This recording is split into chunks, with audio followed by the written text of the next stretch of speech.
लोकसभा चुनाव में आप नेत्री गीता डेरोलिया ने कांग्रेस प्रत्याशी दीपेंद्र हुड्डा के लिए मांगे वोट, कहा पूरी निष्ठा से निभाया गठबंधन धर्म। कांग्रेस के लिए वोट सर, ये मेरा कर्तव्य था और कर्तव्य यूं रहा कि हमारा लोकसभा में गठबंधन हो चुका है। जैसा कि आपको ही पता है कि इंडिया अलायंस के नाते अगर देखें तो ये दो परिवारों का एक मेल था। दो परिवारों के मेल के नाते मेरा भी कर्तव्य बनता था कि मैं आम आदमी पार्टी की पदाधिकारी हूँ, तो मेरा ये कर्तव्य बना कि जहां मेरे लिए डॉक्टर सुशील कुमार गुप्ता जी हैं और उसी तरफ माननीय दीपेंद्र हुड्डा जी हैं, तो वो दो। गीता डेरोलिया ने कहा मोदी जी की कथनी करनी में अंतर, बौखलाहट में दे रहे अनाप शनाप बयान। जो प्रधानमंत्री विपक्ष को सामने देखकर हमेशा बौखलाया रहता है, ईडी और सीबीआई को देखकर अपने पक्ष में उनको लेकर हमेशा विपक्ष पर वार करता है, क्या ऐसा प्रधानमंत्री होना चाहिए?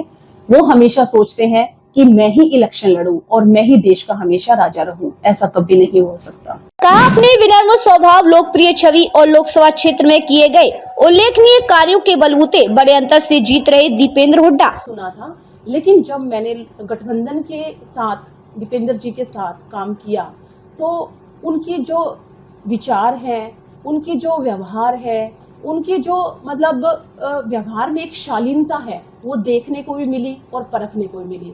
इसीलिए गठबंधन।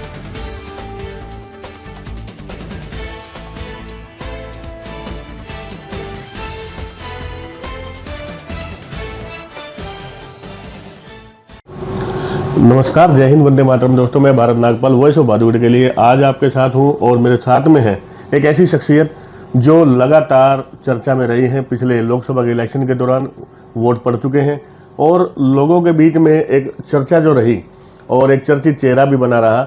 लोगों ने अखबारों में और जो भी प्रचार के साधन थे, व्हाट्सएप मीडिया पे, सोशल मीडिया पर भी एक फ़ोटो बड़ी आम, बहुत अच्छी लोगों ने गौर फरमाई है कि जिसमें कांग्रेस के जो उम्मीदवार हैं दीपेंद्र हुड्डा, उनके साथ में लगातार विशेष तौर से लाइन पार के प्रोग्राम्स में जो उनके प्रोग्राम थे, डोर टू डोर थे या छोटी जनसभाएं थी, उसके अंदर एक चेहरा निरंतर उनके साथ में रहा।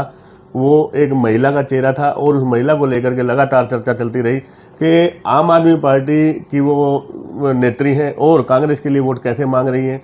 तो इसमें क्या मामला पूरा था, उसके विस्तार से जानने के लिए आज हमारे साथ में है गीता डेरोलिया, जो सर्वप्रथम गृहिणी है, अध्यापिका भी हैं, एक समाज सेवी भी सफल हैं। बॉलीवुड के अनेक जनहित के मुद्दों की इन्होंने आवाज़ उठाई है और समाज सेवा के अगर कहीं भी कहीं प्रोग्राम होते हैं तो हर प्रोग्राम में शामिल रहती हैं और आम आदमी पार्टी की नेत्री भी हैं।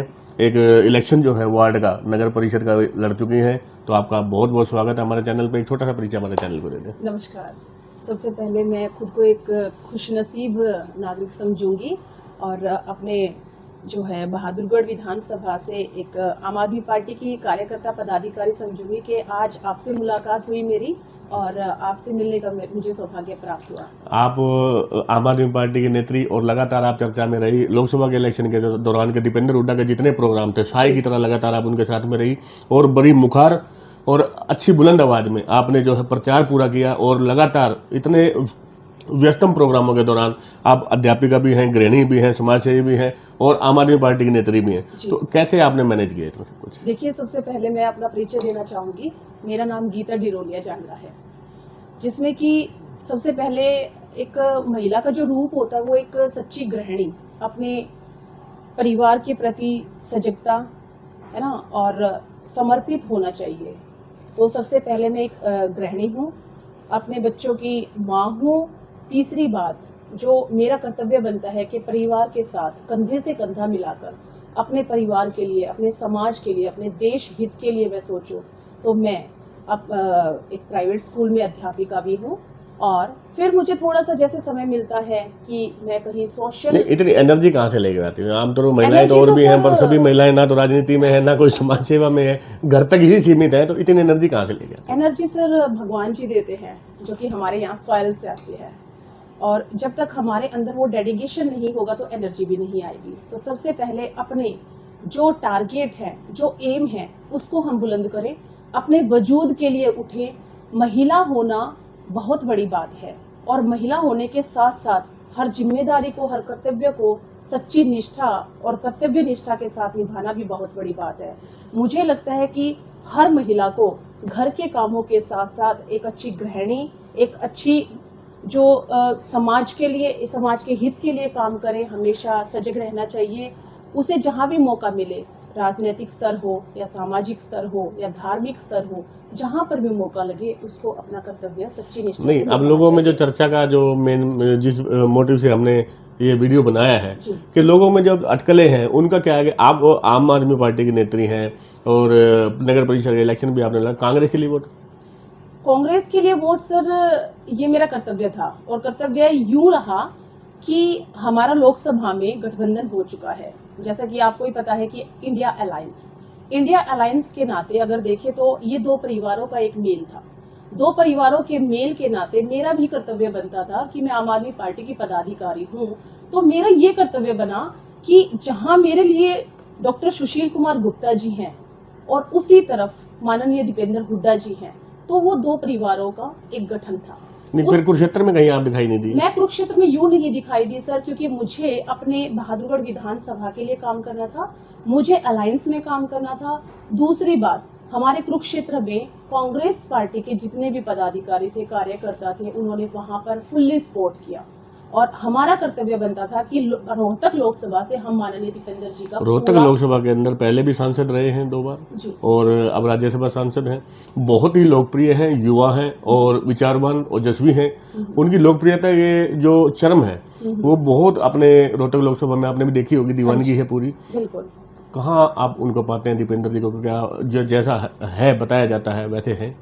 वैसे ही है बिल्कुल, क्योंकि ये मेरा सौभाग्य भी है कि उनसे मुलाकात हुई इंडिया अलायंस के नाते और मैं उनसे मिली। आज तक तो मैंने उनका सिर्फ नाम ही सुना था, लेकिन जब मैंने गठबंधन के साथ दीपेंद्र जी के साथ काम किया तो उनके जो विचार हैं, उनके जो व्यवहार है, उनके जो मतलब व्यवहार में एक शालीनता है, वो देखने को भी मिली और परखने को भी मिली।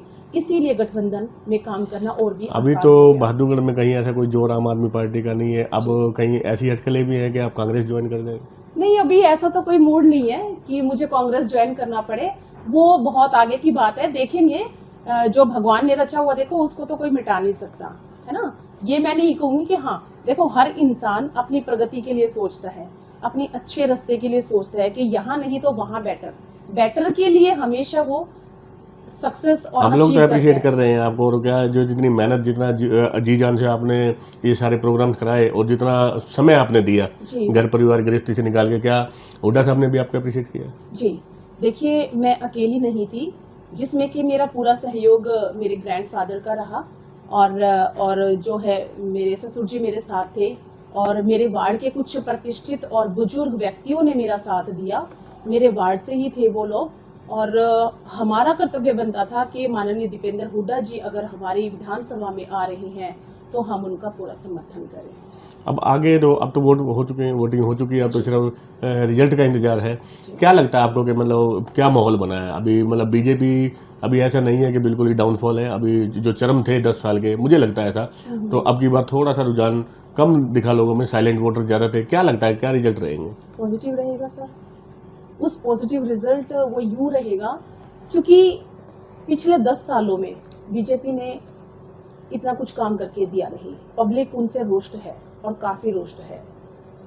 जो गवर्नमेंट, जो लोकसभा के सांसद किसी एक पर्टिकुलर, इस पॉजिटिव रिजल्ट के अंदर मुझे भी एक चीज़ नज़र आती हाँ है जी, कि जब तक बीजेपी की टिकट डिक्लेयर नहीं हुई थी उससे पहले ही एक या तो हार का बदला लेने के लिए या एक अपने आप को कॉन्फिडेंस के अंदर जो है, दीपेंद्र हुड्डा जी बहुत पहले से तैयारी कर रहे थे जी। और उन्होंने जो ये यहाँ पे लोगों से मिलना जुलना जो है सारा प्रचार, मैं कहता हूँ प्रचार ही कहूँगा कि पहले से ही शुरू कर दिया था। हाँ उसका बहुत ज़्यादा बेनिफिट मिलेगा इनको? बहुत ज़्यादा बेनिफिट मिलेगा। देखिए हमने अब की बार बीजेपी का प्रचार भी इतना नहीं देखा क्योंकि उन लोगों को पता था कि अब की बार जो बहादुरगढ़ की जनता है, जो रोहतक लोकसभा की जनता है, वो आपको निगलेक्ट करना चाहती है, क्योंकि उनको पता था कि हमने पिछले जो गवर्नमेंट रही है, जो हमारे शासन में जो गवर्नमेंट रही है, हमने उनको दिया क्या है और उसका बदला तो उनको लेना पड़ेगा।